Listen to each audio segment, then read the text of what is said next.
लोकसभा चुनावों के नतीजे जो आए प्रदेश में खासतौर पर एकदम से कांग्रेस को एक बूस्टअप मिला है प्रदेश में, तो इस नतीजों को आप किस तरह से देख रहे हैं या इससे बेहतर की उम्मीद थी?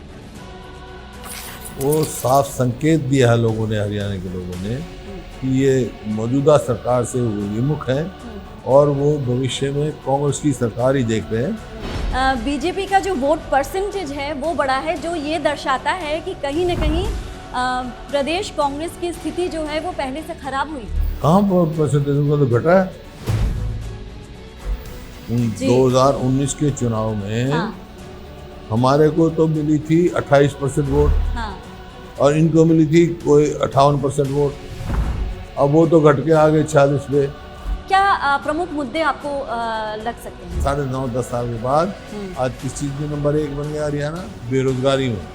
कि हरियाणा को असुरक्षित प्रदेश डिक्लेयर किया गया है।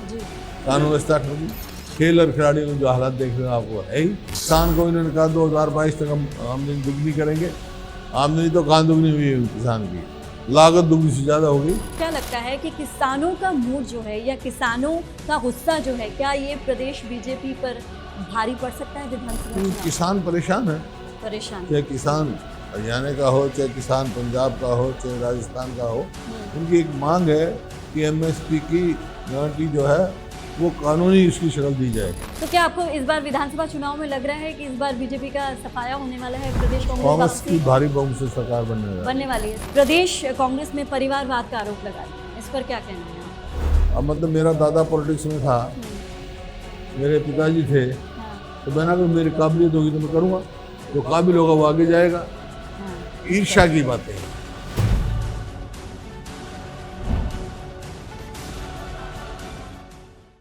नमस्कार, स्पॉटलाइट हरियाणा में आपका स्वागत है। मैं हूं वैशाली चौधरी। पहले लोकसभा चुनाव गए और लोकसभा चुनावों के जाते ही विधानसभा चुनावों का दौर और उसकी तैयारियां जो हैं, राजनीतिक गहमा गहमी जो है वो हरियाणा में दिखने लगी है। प्रदेश कांग्रेस की अगर बात करें तो प्रदेश कांग्रेस ने लोकसभा चुनावों में इस बार बहुत अच्छा प्रदर्शन किया है और कहीं न कहीं इस नतीजों का नतीजा ये है कि प्रदेश कांग्रेस उत्साहित दिख रही है। तो ऐसे में विधानसभा चुनावों को लेकर प्रदेश कांग्रेस की क्या रणनीति रहेगी और किस तरह से बीजेपी सरकार को ऐसे कौन सी चीजें हैं जिस पर घेरने की उनकी तैयारी है? इन तमाम सवालों के साथ पूर्व मुख्यमंत्री और नेता विपक्ष भूपेंद्र सिंह हुड्डा जी इस वक्त हमारे साथ हैं। सबसे पहले उनका स्वागत सर, बहुत बहुत धन्यवाद। सर, एक तो लोकसभा चुनावों से ही सवाल पहला बनता है कि लोकसभा चुनावों के नतीजे जो आए प्रदेश में खासतौर पर एकदम से कांग्रेस को एक बूस्टअप मिला है प्रदेश में, तो इस नतीजों को आप किस तरह से देख रहे हैं या इससे बेहतर की उम्मीद थी? देखिए, जो लोकसभा के नतीजे आए हैं जी, वो साफ संकेत दिया है लोगों ने, हरियाणा के लोगों ने, कि ये मौजूदा सरकार से वो विमुख है और वो भविष्य में कांग्रेस की सरकार ही देख रहे हैं। 36 बिरादरी एक मन बना चुकी है आने वाली जो सरकार हरियाणा में कांग्रेस की।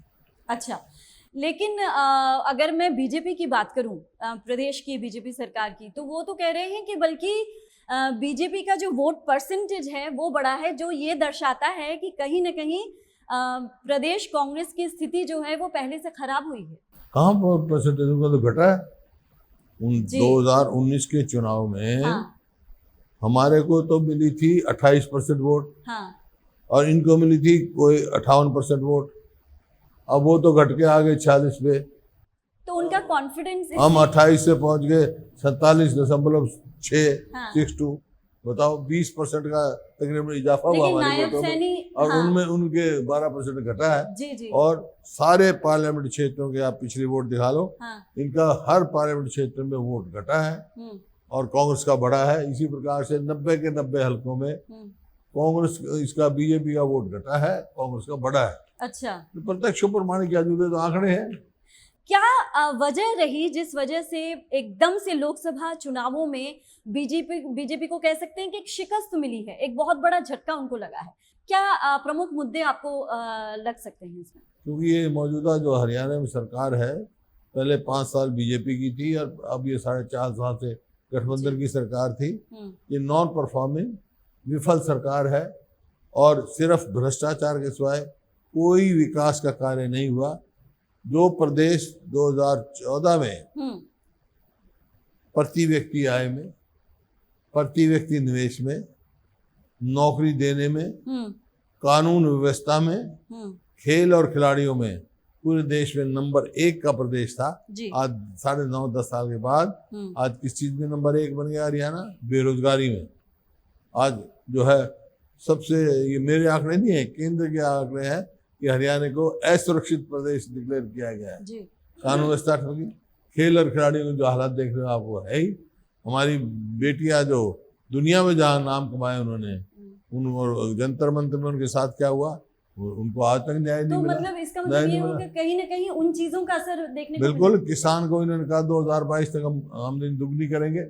आमदनी तो कहाँ दुगनी हुई है किसान की, लागत दुगनी से ज्यादा हो गई। 2014 में क्या भाव डीजल का था, क्या भाव खाद का था, क्या कीटनाशक दवाइयों का था, ये आपके सामने है सारी बातें। इसी प्रकार से गरीब आदमी के 100-100 गज के प्लॉट थे, 4 लाख के करीब हमने दिए गांव में डेवलप करके प्लॉट, और 3 लाख और तकरीबन अंकित कर दिए थे जो देने थे हमने, वो आते ही इन्होंने स्कीम बंद कर दी। इसी तरह जब शेड्यूल कास्ट, बैकवर्ड कास्ट तो बेहतर स्कीम अगर बच्चों थी सर, जी बच्चों सॉरी मैं इंटरप्ट कर रही हूँ, अगर स्कीम्स अच्छी थी तो उनको बंद क्यों किया गया? क्या सिर्फ इसलिए क्योंकि आपकी तरफ से वो क्योंकि कोई सरकार ने जनहित का कोई फैसला ही नहीं किया, फैसला ही नहीं किया। गरीब आदमी अब जब चुनाव नजदीक आ रहे हैं तो कह रहे हम 15,000 प्लॉट देंगे 30-30 गज के, सरपंचों 1 के लाख लिए भी रुपए। सर बड़ा फैसला है। सरपंचों पहले तो चुनाव लेट कराए, और क्या छोटी सरकार जब आया तो उनके साथ जो व्यवहार हुआ, यहाँ लाठीचार्ज हुआ उन पे। अब देख रहा चुनाव के नजदीक तो कह रहे ये इतने की हो गई। तो सब समझते हैं अच्छा ये सिर्फ चुनाव के लिए लोगों की आंखों में धूल झोंकने का कार्य कर रहे हैं, समझ चुके हैं इनको। अच्छा सर, आपने चंडीगढ़ में प्रेस वार्ता की और प्रेस वार्ता के दौरान आपने कुछ एक कह सकते हैं ऐलान भी किए हैं कि अगर प्रदेश में कांग्रेस की सरकार बनती है तो ये चीजें लागू, जिसमें ओपीएस स्कीम जो है उसको लागू करने की बात आपने कही है। बिल्कुल। बल्कि बीजेपी सरकार हमेशा से कहती रही है कि ओल्ड पेंशन स्कीम जो है वो कहीं ना कहीं बाद में जाके सरकार पर ही बोझ बढ़ाती है। तो ऐसे में कांग्रेस इस तरह का लॉलीपॉप क्यों दिखाती है? लॉलीपॉप नहीं, ये करके दिखाएंगे। हमने हिमाचल में कर दिया जी, कांग्रेस पार्टी ने जी किया है। राजस्थान में किया था, वो तो फिर गवर्नमेंट बदल गई, वहाँ पे वो रह गया। और जहाँ पे भी कांग्रेस की सरकार है वहाँ किया हमने, हरियाणा में भी करेंगे। कांग्रेस पार्टी का फैसला है ये। सर मैं जानना चाहती हूँ कि ओल्ड पेंशन स्कीम और न्यू पेंशन एनपीएस जो है, इसमें से ओल्ड पेंशन स्कीम की जो जनता की भी डिमांड है, और हिमाचल में जैसे कि आपने कहा कि प्रदेश कांग्रेस सरकार ने लागू किया भी है वहाँ पे, इसको लागू करने के पीछे और बीजेपी का ओपीएस का विरोध करने के पीछे आपको रीजन क्या दिखाई देता है? रीजन कुछ नहीं, मतलब एक बात है, ये जब बीजेपी की सरकार थी, अटल बिहारी जी की सरकार थी, हाँ, तो वहाँ से ये प्रपोजल आई थी, हमने भी अडॉप्ट की उस टाइम स्टेटों ने सोच के। अच्छा, कि शायद कर्मचारियों के हित की होगी, लेकिन अब आपने देखा सारे जो कर्मचारियों के ये अहित की है। तो जो कर्मचारी दिन रात मेहनत करता है सरकार में, उसके अहित का काम क्यों करेंगे? जो स्टेक होल्डर्स है उनकी सलाह से काम करेंगे। हर जगह से मांग आ रही कर्मचारी की ओल्ड पेंशन स्कीम लागू की जाए। ठीक है सर, आपने प्रेस वार्ता के दौरान पोर्टल सरकार इस मुद्दे पर भी काफ़ी कहा, और कहा आपने कि जैसे प्रदेश कांग्रेस हमेशा से ही कहती रही है कि पोर्टल वाली सरकार है, यानी हर चीज़ को पोर्टल पे डाल दिया जाता है, और पोर्टल कहीं ना कहीं कभी हैंग हो जाता है, कोई और समस्या जनता समझ नहीं पाती है, जो ग्रामीण जनता है वो कहीं ना कहीं उतनी अवेयर नहीं है। तो आपको क्या लगता है कि इन पोर्टल्स को चलाने के पीछे, या इन पोर्टल्स को चलाना हरियाणा सरकार का ये डिसीजन आपको कितना वो लगता है? देखिए, मैं कोई पोर्टल के खिलाफ नहीं हूँ, हमने ही डिजिटाइजेशन शुरू कर दी बिजली के बिल देने। हाँ बिल्कुल। लेकिन जो ये लेके आए हैं, मेरी फसल मेरा ब्यौरा, हाँ, परिवार पहचान पत्र, बहुत सारी हैं, प्रॉपर्टी आईडी, सब भ्रष्टाचार का परेशान है लोग। अच्छा। और पोर्टल चलते नहीं, कभी चलते नहीं, इस वास्ते जो जनहित के पोर्टल नहीं है उनको हम अच्छा, मतलब सारे नहीं वो करेंगे, लेकिन जो जरूरी है उनको, जो जन विरोधी है, जो जनता को, अब इतना भ्रष्टाचार वहाँ फैला, अब ये कह रहे हैं हम ये समाधान निकालेंगे, समस्या सुनेंगे। अब ये कह रहे हैं, पहले क्या करते रहेंगे, अब चुनाव आ गया तो दिख गया, तो इनका कोई मतलब नहीं है। जी। ये जो जितने भी जन विरोधी पोर्टल हैं उनको हम बंद करेंगे। जी। और सर इस पिछले ये मतलब लगातार इतने सालों से जो सरकार चल रही है उसमें तमाम तरह के घोटाले, खास तौर पर पेपर लीक के घोटाले, चाहे वो सेंट्रल की तरफ से यानी केंद्र की तरफ से भी देखें या प्रदेश में भी देखें या विभिन्न बीजेपी के प्रदेशों में देखें, तो ये जो पेपर लीक के जो घोटाले के जो मामले सामने आ रहे हैं उसको लेकर आप क्या कहेंगे? क्या आपको लगता है कि सरकार इन चीज़ों को रोकने में नाकाम साबित हुई है? हालांकि मैं आपको बताऊं, कल राज्यसभा में भी प्रधानमंत्री नरेंद्र मोदी ने ये बात उठाई और कहा कि पेपर लीक को लेकर सरकार बहुत गंभीर है और जल्द ही जो दोषी हैं उनके खिलाफ कड़ी से कड़ी कार्रवाई होगी। देखिए, तो अब नीट के मामले में जी प्रधानमंत्री जी ने कहा है, लेकिन यहाँ तो पेपर लीक का मामला हो गया, कई साल पहले हुआ, जी, आपने बिल्कुल। उठाया, हाँ। इन्होंने कहा हम एजेंसी से इंक्वायरी करेंगे, SIT बिठाएंगे, आज तक कुछ कोई नहीं। क्यों नहीं हो रहा है? क्यों नहीं? कोई नॉन परफॉर्मिंग गवर्नमेंट है, क्यों नहीं? ये पेपर लीक भी एक भ्रष्टाचार का एक रास्ता था। और साथ में किसान अगर कहें, मजदूर कहें, उनमें जो कहीं ना कहीं रोष है, और खासतौर पर किसानों की अगर बात करूं, क्योंकि फरवरी से अभी भी शंभू बॉर्डर पे, हालांकि वो पंजाब के किसान हैं कहा जाता है, लेकिन हरियाणा के किसान भी कहीं ना कहीं नाखुश हैं और प्रदेश सरकार पर अनदेखी करने का आरोप लगा रहे हैं। तो ऐसे में आपको क्या लगता है कि किसानों का मूड जो है या किसानों का गुस्सा जो है, क्या ये प्रदेश बीजेपी पर भारी पड़ सकता है विधानसभा चुनाव? किसान परेशान है, परेशान, चाहे किसान हरियाणा का हो, चाहे किसान पंजाब का हो, चाहे राजस्थान का हो, उनकी एक मांग है कि MSP की गारंटी जो है वो कानूनी उसकी शक्ल दी जाए। मैंने भी कहा था, आपको याद होगा, लेकिन सर सरकार, मेरी बात सुनिए हाँ आप, जी, जब ये शुरू में लाए थे 3 ऑर्डिनेंस एग्रीकल्चर के बारे में, जिसका विरोध रहा 1 साल तक, उसमें आपको याद होगा मैंने एक लिखा था कि भाई 3 ये ले आए, चौथा और ले आए तो हमारे कोई एतराज नहीं। अच्छा, कि कोई भी MSP से कम खरीदे उसके जो है कानूनी सजा होगी।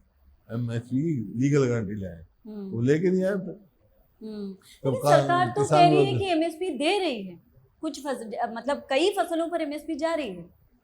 तो ग्राउंड पे जाओ ना, आप पता लगता है आपको। हाँ, कहाँ ग्राउंड की MSP के लिए करते हैं। और MSP तय करने का जो फार्मूला है, हाँ, हमारी रिकमेंडेशन ये थी, हाँ, जो वर्किंग ग्रुप की बना था डॉक्टर मनमोहन सिंह के टाइम में, उस टाइम मैं चेयरमैन था उसका, उस टाइम मेरी रिकमेंडेशन की थी कि जो MSP का जो फार्मूला है वो स्वामीनाथन जो दिया C2 फार्मूला, उसको वो MSP तय होना चाहिए, लागत से 50% ज़्यादा, जब ही सस्टेनेबल होगा। अब वो तो इन्होंने किया नहीं, लागत तो बढ़ा दी, आमदनी घट गई, किसान परेशान है। जी जी सर, गन्ने का भाव देखो हमारे समय में कितना बढ़ा, इन्होंने कितना बढ़ाया। तो हर किसान हर जो भी पैदा करता है, चाहे धान पैदा करता हो, चाहे गन्ना पैदा करता हो, गेहूँ पैदा, परेशान है। सर, प्रदेश कांग्रेस का संगठन सुनने में आ रहा है कि अगले महीने तक बन जाएगा, क्या ये बात सही है या जल्दी बनने वाला है, क्योंकि इलेक्शन तो सामने है? काफी कुछ तो ढांचा बना हुआ है, PCC के मेंबर बन चुके, AIC के मेंबर बन चुके, अब ये बन जाएंगे। जी, विधानसभा चुनावों पर थोड़ी सी बात करते हैं।